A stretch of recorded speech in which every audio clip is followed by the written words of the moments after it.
বর্তমানে সোশ্যাল মিডিয়ার যুগে কোনো খবর ছড়িয়ে পড়তে সময় লাগে কয়েক সেকেন্ড মাত্র। কখনো কখনো দেখা যায় যে এইভাবে ছড়িয়ে পড়ে কিছু ভুয়ো খবরও।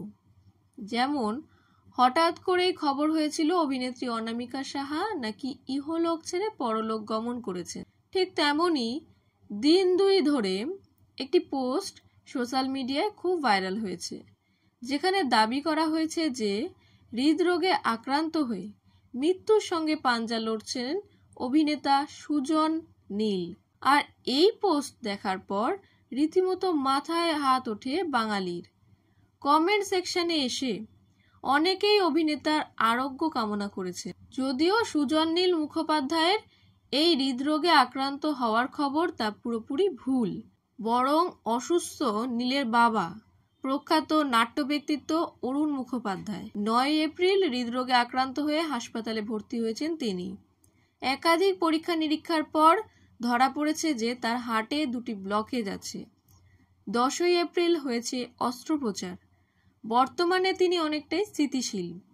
অভিনেতাকে নিয়ে ছড়িয়ে পড়া এই খবর নিয়ে যোগাযোগ করা হলে নীল মুখোপাধ্যায় জানালেন, আমাকে কয়েকজন পাঠিয়েছিল বটে, কি বলবো বলো তো, বাবার শরীর খারাপ নিয়ে আমার কাছে ফোন এলো, আমি বললাম, সেটাকে অপভ্রংশ করে কোথা থেকে পেল জানি না। গোটা জিনিসটা নিয়ে বিরক্তি ধরা পড়ল নীলের গলাতে। বললেন, যে লিখেছে, জানি না কে লিখেছে, তারা তো একেবারে ছেলে মানুষের মতো করছে। মানুষকে বিভ্রান্ত করে কি লাভ? এই সাংবাদিকতার কোনো অর্থ হয় না। আমাকে একজন বলেছিল এটা নিয়ে ফেসবুকে লিখতে, আমি আর লিখলাম না। আমার খুব হাস্যকর লাগলো। কদিন আগে বাবার জন্মদিনের সময়ও বাংলাদেশের একজন মেরেই ফেললো বাবাকে। তখন লিখেছিলাম যে আপনি এটা কি করলেন? আসলে উইকিপিডিয়া দেখে গুলিয়ে ফেলেছিলেন। কিন্তু আমার কথা হলো, উইকিপিডিয়ায় ভুল তথ্য তো থাকতেই পারে। লেখার আগে একটু ভেরিফাই তো করবেন। আমার কাছে এগুলো আসলে অশিক্ষার পরিচয়।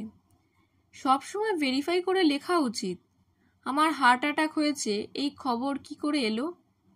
আমি এখনো বুঝতে পারছি না। যদি ভেবে থাকে লোককে একটু চমকে দিলাম, বিভ্রান্ত করলাম, তাহলে সত্যিই কিছু বলার নেই।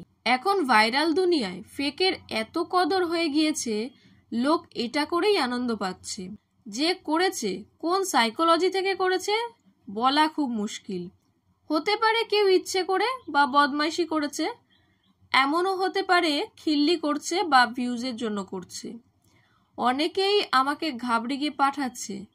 এরম ভুল খবর আমাকে সত্যিই হতাশ করে। কারোর মেন্টালিটি যদি হয়ে থাকে খবর নেই, চল একটা ফেক নিউজ করে দিই, তাহলে তো খুব মুশকিল। এটা হিউম্যানিটিতে আটকায়, আনএথিক্যাল। সত্যি তাই। এই সোশ্যাল মিডিয়ার দৌলতে আমরা প্রায়ই দেখতে পাই কাউকে না কাউকে টার্গেট করে ভুল তথ্য দেওয়া থেকে ভুয়ো খবর ছড়ানো চলছেই। অভিনেতা অভিনেত্রীরা সেই টার্গেটে সবচেয়ে বেশি পড়ছেন, যার ফলে সোশ্যাল মিডিয়া থেকে এক এক করে বহু অভিনেতা অভিনেত্রীরা নিজেদের সরিয়ে রাখতেই স্বাচ্ছন্দ্য বোধ করছেন। দর্শকের কাছে অনুরোধ, প্রতিটি খবরের সত্যতা যাচাই করে তবেই বিশ্বাস করুন।